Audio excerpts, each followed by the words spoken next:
முருகன் கையில் வேல் இருக்கு தெரியுமா? அது முன்வினையை அகற்றிவிடும் புரியுமா? முருகன் கையில் வேல் இருக்கு தெரியுமா? அது முன்வினையை அகற்றிவிடும் புரியுமா?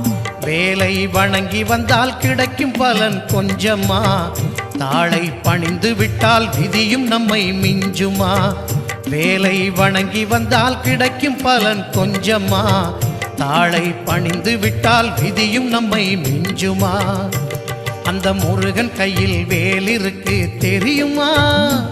அது முன்வினையை அகற்றிவிடும் புரியுமா?